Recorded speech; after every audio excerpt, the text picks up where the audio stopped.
Hello! Hi! Good afternoon, good evening, good morning to everybody.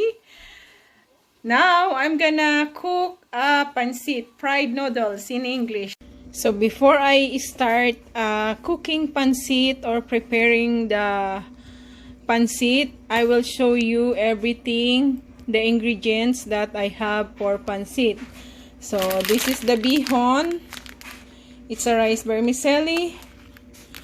And this is the chorizo, Chinese sausage. So here you go on the other side. And of course, this is the chorizo that I'm gonna use. This is the chorizo. I cut it already. And this is the lobster flavored fish ball. So as you can see, it's the whole. And I cut it already. This is the cut lobster. So this one is like 7 pieces. And of course, for the pansit, because I'm not using any water, instead of water, I'm gonna use the Campbell chicken broth. So this is the sabaw or the liquid for pansit. And also, this is all the vegetables I'm gonna use for pansit. This is the cabbage. 1/4 of cabbage that you have to use, including the hard part in the middle of cabbage, and the carrots. It's all washed already. 2 celery and 1 zucchini, and of course 1 onion for the pansit. So everything, this is the ingredients. So no seasoning. So this is the everything for the pansit. So you see everything. That's all for the pansit ingredients. This food processor, the first product of Saladmaster company. So this food processor, we have 5 cones here. This is the first cone, second cone, third cone, fourth, and 5th cone. So there's different cuts. So I'm gonna show you the first cone, the cut. You can use this for French fry, for cheese or breadcrumbs. So the first cone, the number 1 cone. So the cut is very tiny. It's good for your cake, if you're gonna make cake, and also cheese if you're gonna cut the cheese. So number 1 cones is very easy, but for pansit we use the number 2 cones. It's easy to attach. Just rotate clockwise, and if you want to remove this, remove counterclockwise. So this is cone for pansit, cutting pansit.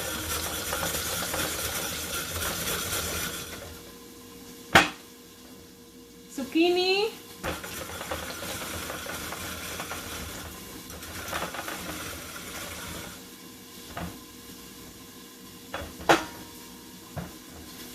And I'm gonna change the cones because I'm gonna cut the celery. So for celery, I'm gonna use number 5 cones. For celery, it's easy to cut like this.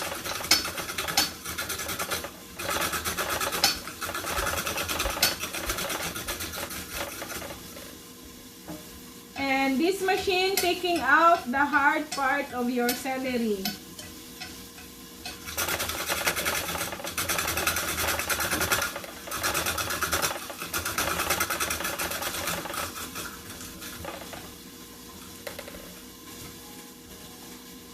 And if you want to know about the number 3 cone, it's for a French fries cut.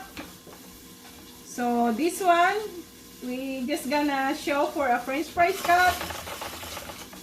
So you have the French fries cut for the number 3 cone.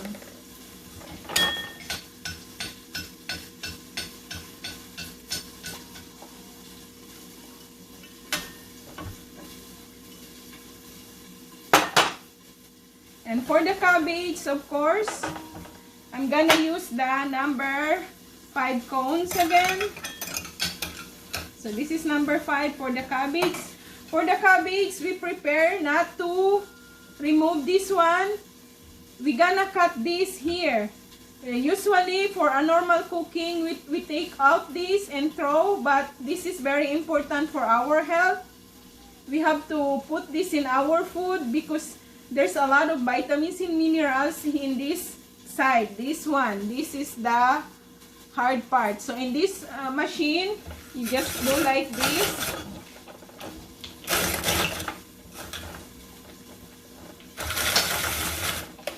And the middle part is gone already. So the machine cut it already.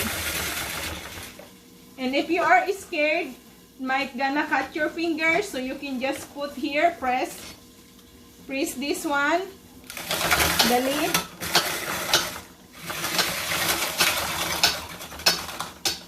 And there you go. You have the vegetable cabbage for pansit.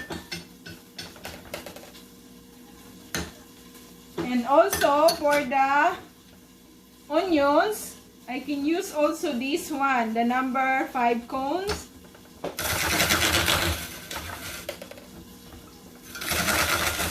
So you don't have to cry when you are cutting the onions. You can do the same like this.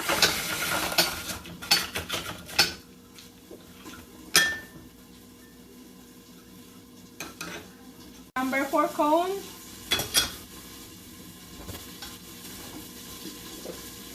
So this is the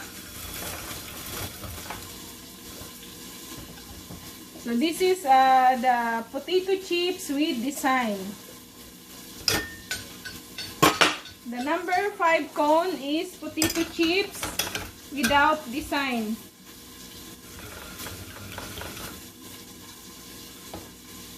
So this is the potato chips for the number 5 cone. So in 4 minutes, I have already a vegetable for pansit. So it doesn't take long time to cut the vegetables with the help of the food processor or Saladmaster machine. Now, because I finished cooking the chicken, I'm gonna do the fried noodles or pansit. So instead of washing this, so I'm just gonna, I throw already the oil from the chicken. So I'm just gonna wipe this one with a paper towel.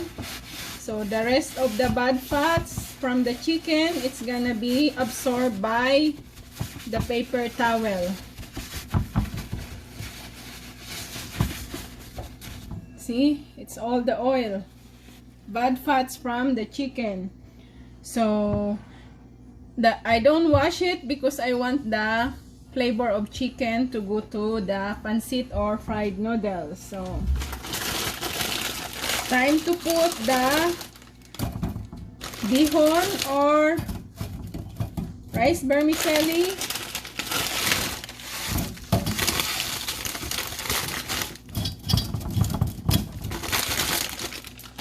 And of course the chorizo and the lobster flavor.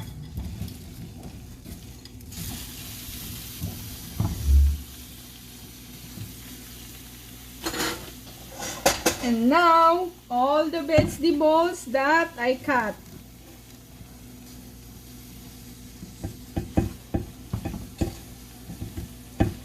So this is a tambak-tambak system. Put all the ingredients together. So this is a lot of vegetables. I like a lot of vegetables because it's gonna enhance the good flavor for pansit and more vitamins and minerals. So because I'm not using water, so this one, the chicken broth, you have to shake it well before you putting it.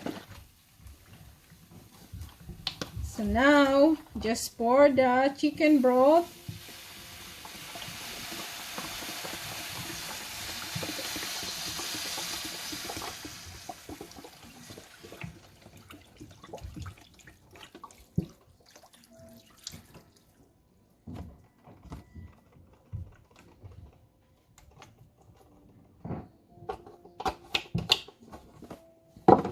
So of course, you have to timer it for 8 minutes. This probe.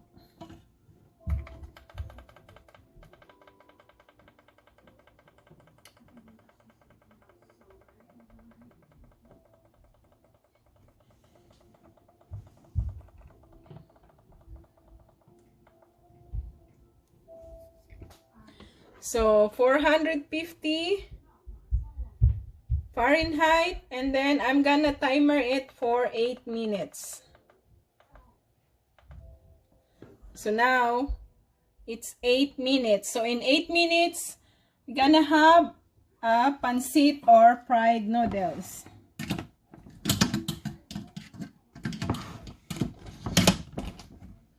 So put the lid close, flat, and make sure that it's flat and sealed. This one, make sure it's flat. So in 8 minutes, I'm gonna have pansit.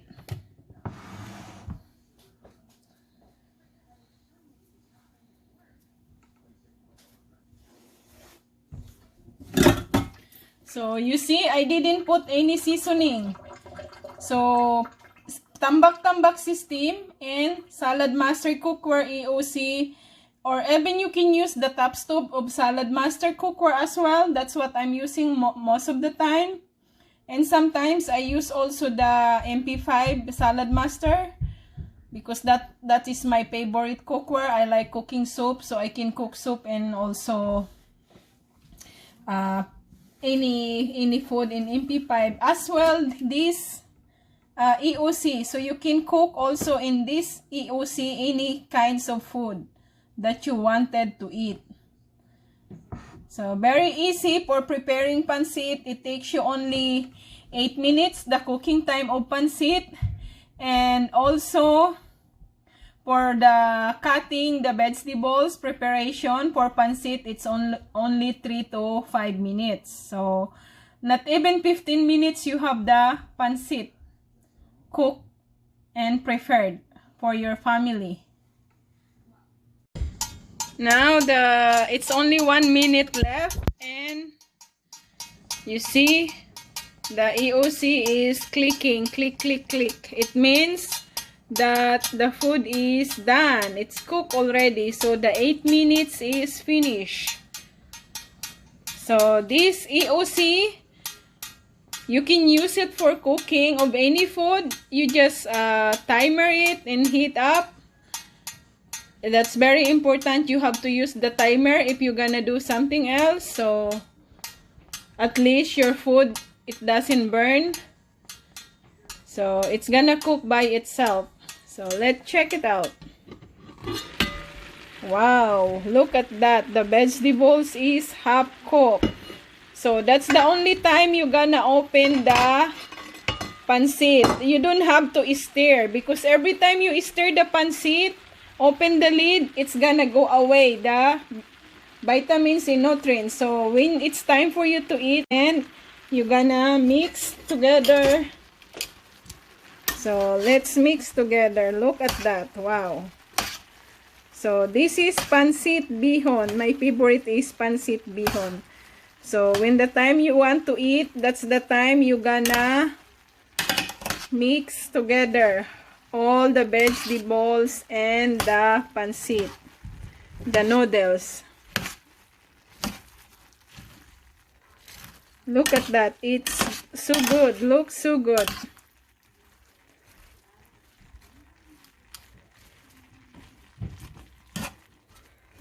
So now we have very healthy pansit, delicious, and lots of vitamins and minerals that our body need it, especially now time of COVID. So at least we have healthy vegetables in our body, healthy food. So time to eat, guys. Let's eat. So now it's time for me to try my pansit. Let's eat, guys. Of course, I'm blowing it because it's still hot.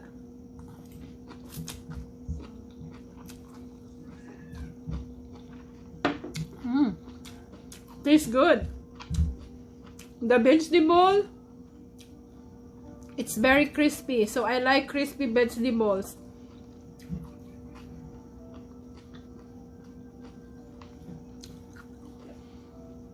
As you notice, when I was cutting the vegetable on the machine, I never peel it because the skin of vegetables, a lot of vitamins on it, so we need that in our body. So we have to cut the vegetable with skin. It's very important, the vitamins in the skin of vegetables. So now I'm getting all the vitamins and nutrients from the skin of vegetables.